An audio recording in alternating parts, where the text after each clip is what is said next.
Socialism is coming.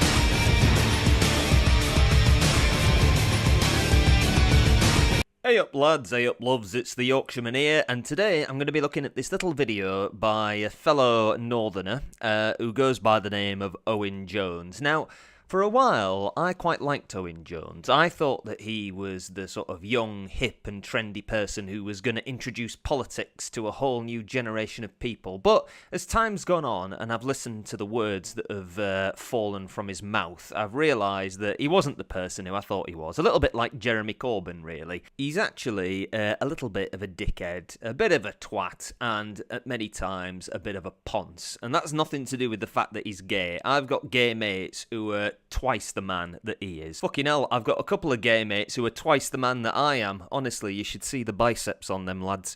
But anyway, by the by, Owen Jones reminds me very much of a kid that used to go to my school. A kid who used to hang around with the dinner ladies and the teachers at break times and lunch times, and he used to carry their notebook for them. And if you got in trouble, he'd lean round the dinner lady, get the notebook out, and he'd say, "Who's your teacher and what's your name?" Even though he fucking knew.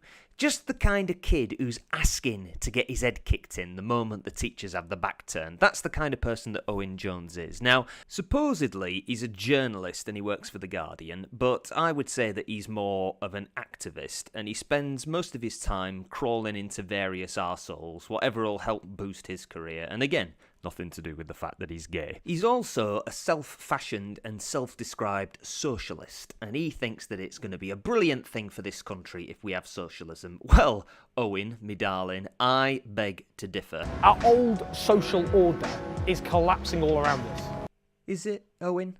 Really? Because the last time I checked, it looked alright. I mean, there's a couple of potholes on the road that I live on, but I wouldn't say it was collapsing all around. Call it neoliberalism, call it free market fundamentalism, but an order of privatisation, of deregulation, of weakened trade unions, of low taxes on the rich and big business, that order is falling apart. So let's bring in socialism, shall we, Owen?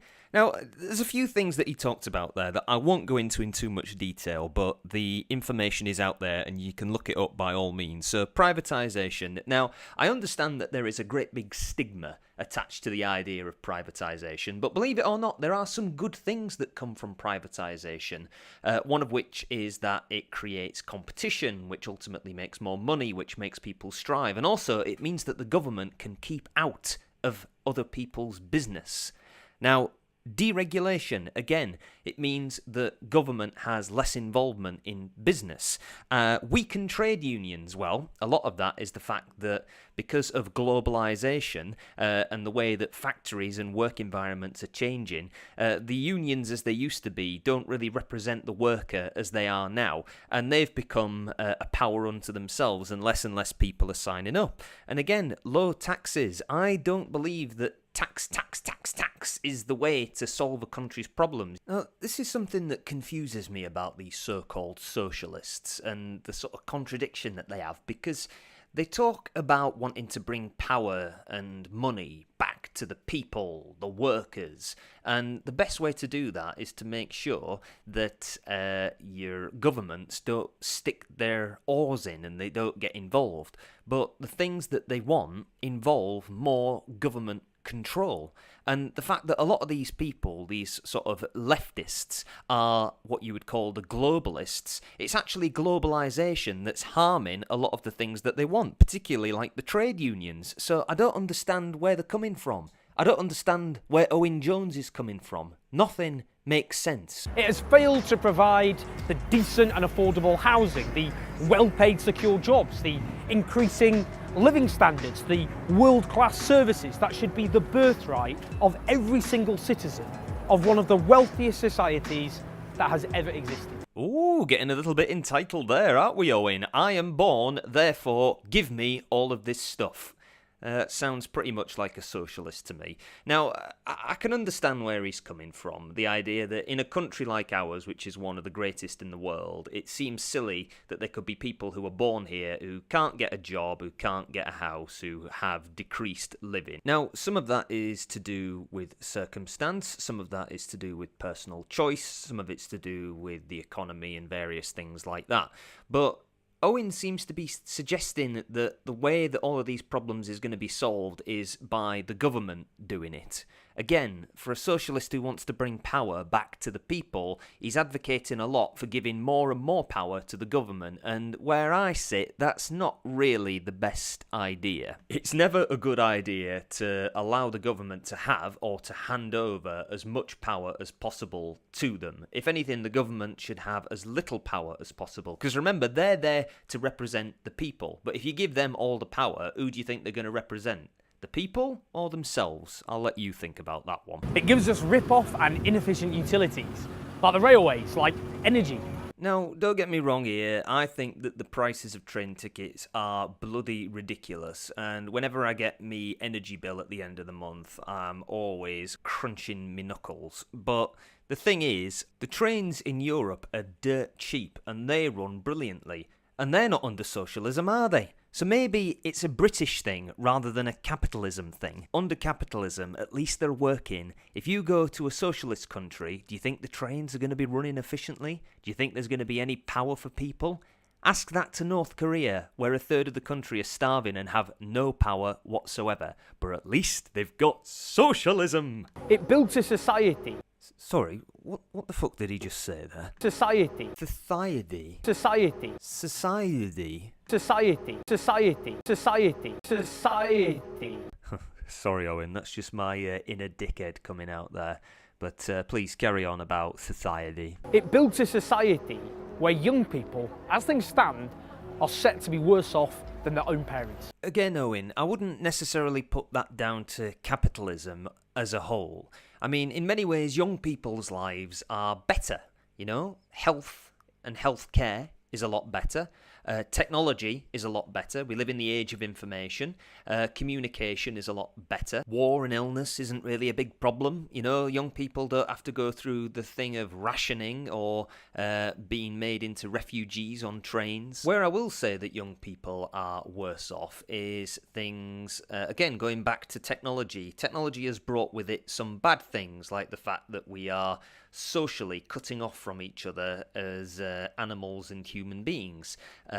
Also, bad behaviour and crime and gang culture seems to be glorified. Not necessarily that it's put up on a pedestal, but it tends to be talked about quite a lot, and young people will naturally gravitate towards things. You can't move away from an idea, you can only move towards it. But a lot of these particular problems can be solved at home. They can be solved with education, they can be solved within the family. Young people need to be taught about responsibility, and they need to be taught about respect and authority.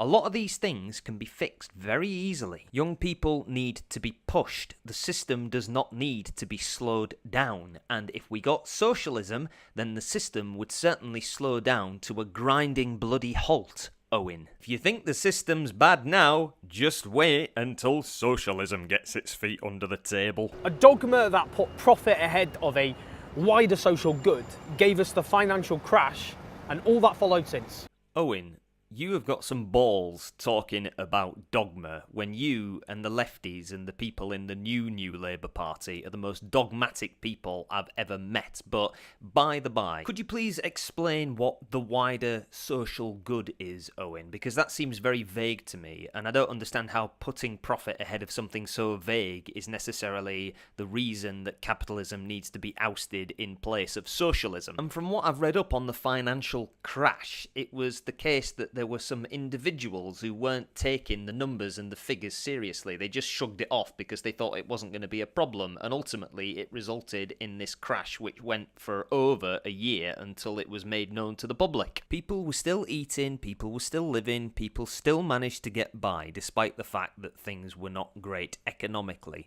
But again, How does any of this justify bringing in socialism? Because wherever you look at countries that have socialist regimes and socialist governments, the people are hungry, the people are dying, the people have got nothing. I'm just waiting for Owen to square that particular circle for me and tell me how it all adds up. Socialism will build a society run by working people for working people. Oh, will it, Owen? Is that what it'll do?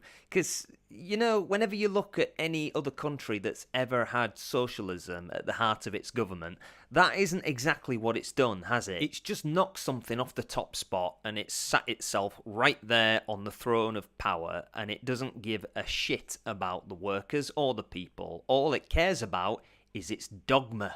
Owen, that word that you used earlier, and it will do anything it can to protect that dogma and to protect that ideology, even killing its own citizens, even starving them to death, even stomping out and quashing a single word that's said against it. Wherever there is power to be had, people will take it. That is just in our nature. That's the way it goes. The idea that everybody is going to have equal power, equal amounts of everything, it just does not work because people always want more. People crave power wherever they can get it. And this is the perfect way of doing it. And this is what you want, Owen. This is what you want for our country. This is what you want for our citizens. This is what you want for young people. This is what you want for our children. And it's absolute shit. It will put needs and aspirations ahead of profit for the vested interests.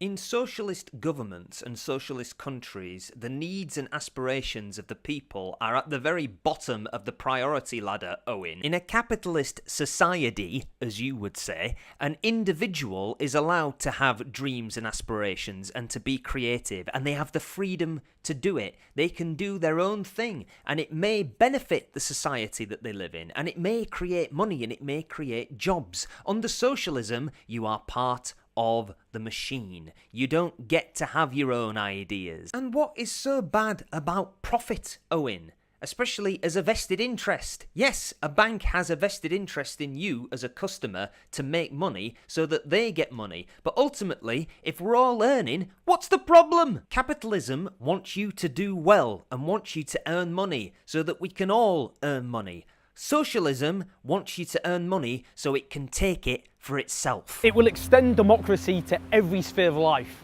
from the economy to the workplace. Bollocks, Owen. Absolute bollocks. It means building on successes that already exist. In other words, taking credit for something that somebody else has done. The National Health Service was founded to put people's needs ahead of profit. I love the National Health Service. I think it's one of the jewels in the British crown. However, it has got lots and lots of problems, and over the years it's gotten worse. You can go to any walk-in NHS centre or hospital and you can just look at the queues of people and look at how quick they are to see you. Not very quick at all. And look at how quick they are to deal with you when you actually get in. Very quick. In and out as fast as you can. You can look at the quality of the staff that work there and how well trained they are and how well educated they are. The staff can be completely disincentivised to work hard because the situations are so shite. As soon as the government stuck its oar in, it all started to go pear-shaped. Under public ownership, unlike the privatised calamity across the Atlantic, it provides for the needs of the entire population and is far more efficient to boot. I wouldn't exactly describe it as a calamity. It has its pros and cons along with everything. But on the whole, I agree that the NHS is a better system in the fact that it doesn't cost as much and it's not built on profit. I think when it comes to healthcare, it shouldn't be built on profit. But the problem is that the socialists seem to have this idea that they are entitled to healthcare and they're entitled to medicine. They might not think about the costs and the money that has to go into it and the research and development, and sometimes by having to pay a little bit, you get a little bit more back, and then there's more money in the pot, so it allows them to make advances in medicine and treatments for various diseases. But do I think that socialism is going to fix the problems with the NHS? Definitely not. I think there's ways that we could fix it right now, right here, in our evil capitalist society, before we start sending round the brown shirts. In other European countries, utilities such as rail, water and energy are publicly run. That doesn't have to mean centrally by the state. In Germany, local communities run their energy supply as part of a renewable energy revolution that's helping to fight climate change whilst transforming the economy too. Now, the idea of clean energy, for me, is a good idea. I have to agree. It would be much better if we were to try and make a concentrated effort to switch to cleaner natural resources, because obviously the resources that we have don't last forever, and we're already running low on coal and oil. But just to put something into perspective here, how much do you think it costs to build one of those windmills, or to build the hydro stations or solar panels? That money doesn't just come from thin air, it's going to come at a cost. And what Owen has failed to mention is the fact that a lot of the countries that he's blabbing about are actually in massive amounts of debt. And to go to the example he gives of the German energy suppliers using this renewable energy, what he doesn't mention is the fact that when there are days when you don't have wind, for instance, or you've not got very much sun, then they need the coal-burning factories to provide power. So they haven't exactly phased out the dirty methods of energy. And also, at times, they actually gather too much power and they have too much electricity to go around, which I know sounds crazy, but it means that the power suppliers of the factories that burn the coal actually are in negative figures, which means they have to pay people rather than people paying them for the power. And I'm not even going to start on the climate change argument because it's a very messy one, a bit like the immigration argument, really. But all I'll say is, how is it going to help with global warming if the renewable energy, as cheap as it may be, is still leaving a carbon footprint? You've saved a bit, but it's not saving the planet according to you, is it, Owen? In the Nordic countries, tax rates on the richest are significantly higher than our own, and yet their living standards are on average much higher than our own. Yep, that is true. The taxes are a lot higher in the Nordic countries, which is why a lot of the businesses do their business outside of the Nordic countries, so they don't get taxed. So ultimately, you're not getting as much money going back into the economy. And you tend to find that the more you put pressure and taxes on the big businesses and the richer people, then all they do is up sticks and move somewhere else. Because guess what? They can afford to do that, Owen. This absurd idea that we're going to solve all the problems of the economy by just making rich people and rich companies give us more of their money doesn't work in practice. As I say, they'll just go somewhere else. What you need to do to create a better economy and a better country is you need to inspire and educate and push the citizens to work harder, to strive for the top, to be competitive. What you can't do is slow everybody down to the level of the slowest kid in the class. There's no drive, there's no innovation, there's nothing new being made. Everybody just gets lazy and complacent and dependent, and thus we end up with a complete and total welfare state. Everybody just with their hands out, nobody wanting to go out and really push themselves to work harder. But again, that's the socialist utopia for you. In Germany, publicly owned investment banks have helped to rebalance the economy, ensuring that communities outside the capital aren't abandoned, like so many of our own, which have been left to decay without any skilled jobs to support them. Now, I myself am not a fan of big banks. I think that they are often more trouble than they're worth, and obviously they are in the pockets of government and business. Now, as a little anecdote here, I used to work for the council, and the department I worked in was there to protect vulnerable children and young people. I've also worked in the bank a couple of times, and I will tell you this now, the rules and regulations and security and onus that is put on money as opposed to put on people, particularly children, is absolutely ridiculous. It told me that people care more about money than they do about people. It's just utterly disgusting. So yes, smaller banks might work out better, but again, I don't think they would work very well in a socialist society, Owen. And if they increase the taxes and increase council tax and things like that, do you honestly think that the councils and the MPs are going to put more money into improving these areas that have been abandoned? Because they get quite a lot of tax and council tax off people, and it doesn't seem to be doing anything. A lot of it is to do, I think, with social cohesion and overpopulation. That might have a reason for why there are no skilled jobs, because there's too many people competing for them. And whether they're big banks or small banks, they're not going to be much good in a socialist society, because nobody's going to have anything to bloody well put in them, are they? In Singapore, often portrayed as some free market utopia, nearly all homes are owned by the state and most land is nationalised.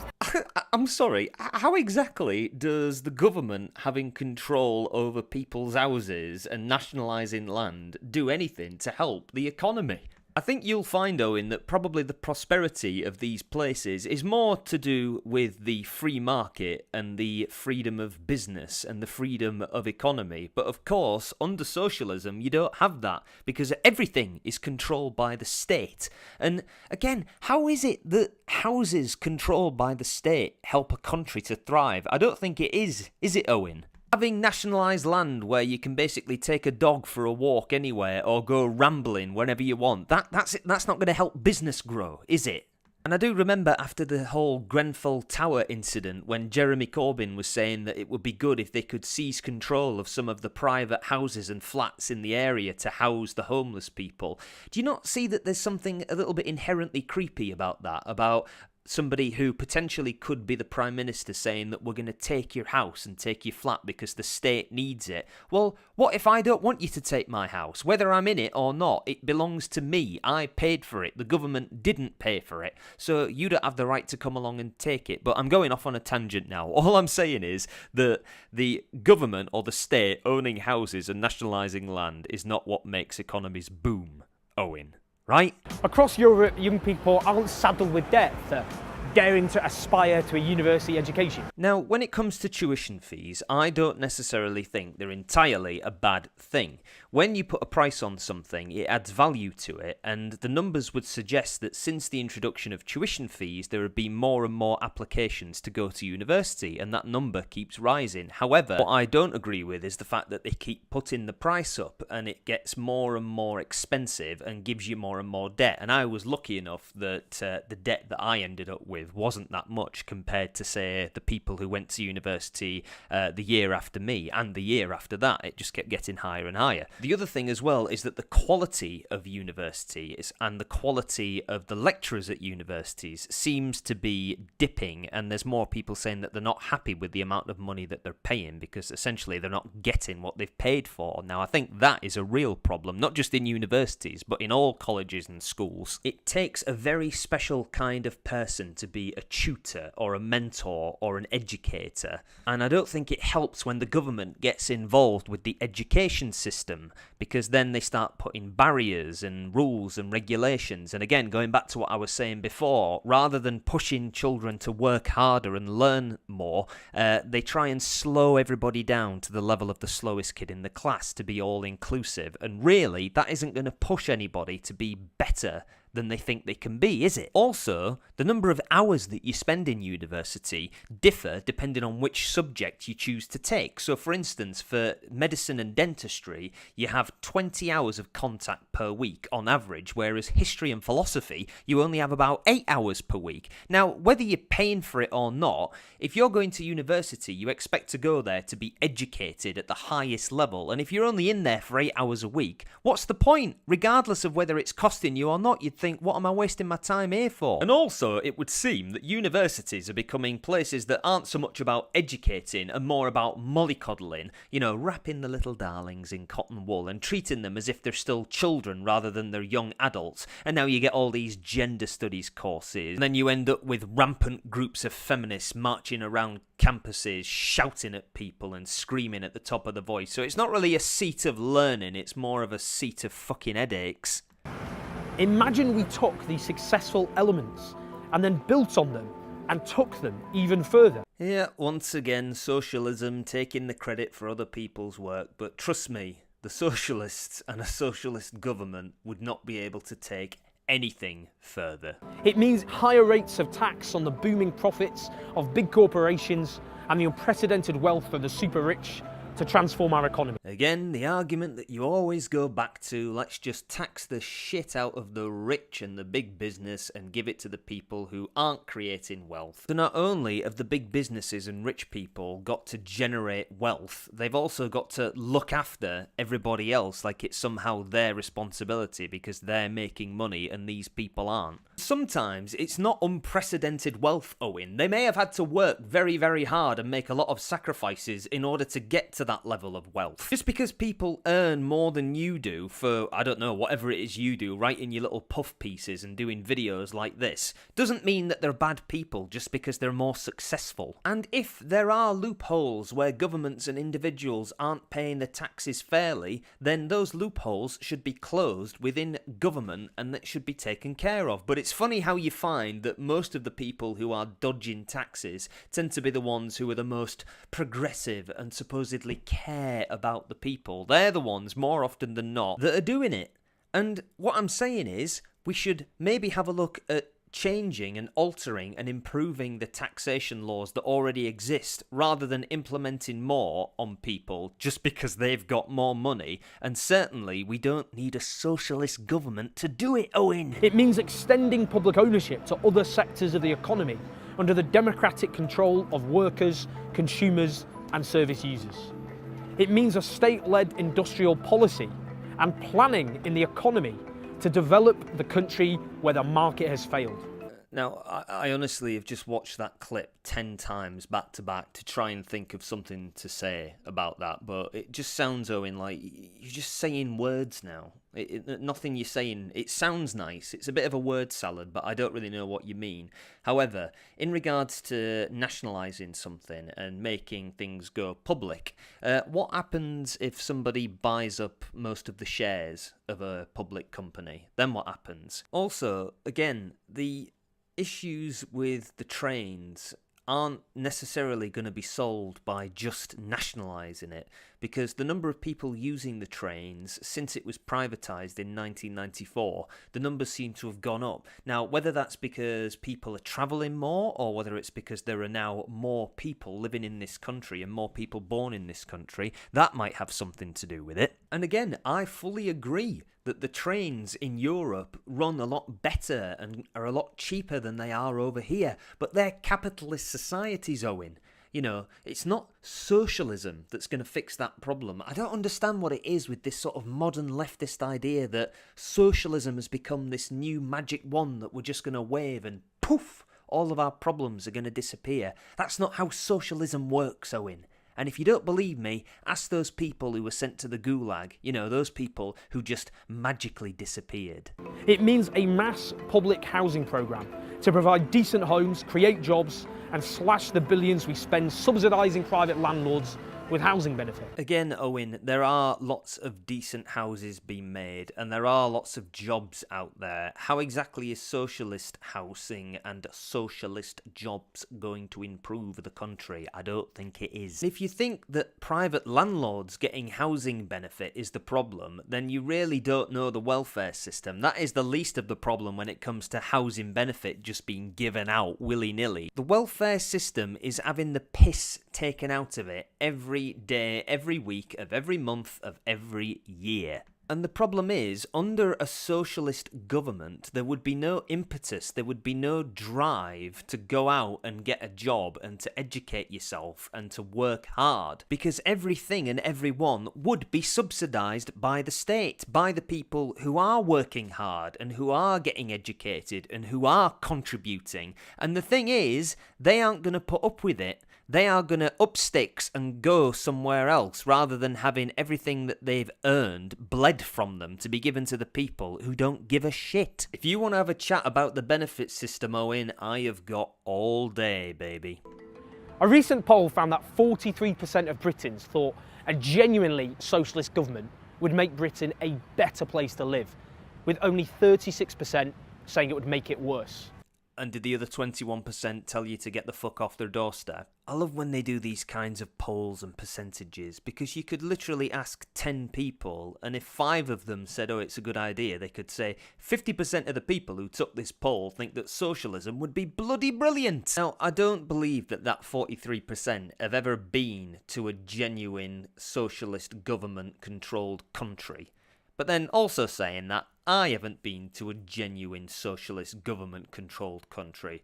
But I also don't believe that Owen Jones has ever been to a genuinely socialist government-controlled country. I would say that if you love it so much, why don't you go and spend some time in a genuine socialist government-controlled country? Maybe try talking to some citizens of a genuinely socialist government-controlled country. Then come back and do the poll again and see if those numbers differ slightly. And I'm not talking about talking to those people in North Korea, because if they say anything negative about their genuine socialist controlled country, they get shot. Our collapsing social order isn't just unjust, it isn't just unfair, it's irrational, it's unsustainable, and it's time to be bold. And that means building a genuinely socialist society, running the interests of the real majority, not those at the top. Oh God, Owen, you're breaking my heart here. So let's just deconstruct that, what he said at the end there, because that's his final word on his genuine socialist society. So first of all, he says it's unjust. Now, obviously, if you're talking about the justice system, yes, there are massive, massive problems within the justice system. He then says, oh, it's unfair. Well, if somebody earns more than you and makes more than you and has a better life than you, it's not really unfair, it's just circumstantial. There are lots of people who have got better lives than me. There are lots of people who make more money than me, but I don't sit there going, it's not fair, but that is assuming that I put wealth and good living at the top of my priorities of things in life that make me happy. Money is not the be-all and end-all in my life, believe it or not. There are things that I value more than money, like the people close to me, like my friends, like my family, like my partner, like the fact that I'm quite healthy. And the only one who is irrational here, Owen, is you. The fact that you think our society is unsustainable and that it's time to be quote-unquote bold. What does that mean, Owen? Does that mean taking the government down? Does that mean let's attack the government? Is that how you plan to create your genuinely socialist society, running the interest of the real majority? Like, who are these real majority, Owen? Who is it that you're talking about? Is that you? Because I can guarantee you, if you were to be bold and to try and take down the government, you would not be there on the front line fighting. You would be at the back, hiding somewhere. Like most people like you just fire up other people to go out and do the things that you don't have the balls to do, mate. But I have a little hypothetical here for you, Owen. Just something to think about. What would happen if one day, for instance, you were no longer part of the majority that you're talking about? What happens on the day in your genuine socialist society that you are no longer considered to be one of the majority? What happens to you then, Owen? Eh? There is always going to be somebody at the top, Owen. Always. Now, when you create an environment where it is all about the majority rather than the individual, the allegiances and who is the majority can change very rapidly. Again, I always find myself staggered when there are people like Owen Jones who come on the radio and come on the telly and talk about what's best for the average person when they are so far removed from the world of the average person, especially from the world of the average working man, woman and child. So, Owen, as one northerner to another, why don't you put your money where your mouth is and take your apple, which has fallen very far from the tree, and go and spend 3 months living in Venezuela or living in North Korea? Then you can speak about how a genuinely socialist society is going to benefit us. And while you're there, you can bring me back a fridge magnet. That is, if they've got the money in the economy to actually make and produce them. Anyway, lads and lasses, that's it for this video. Please like and subscribe below, and I'll see you in the next one. Ta-ta!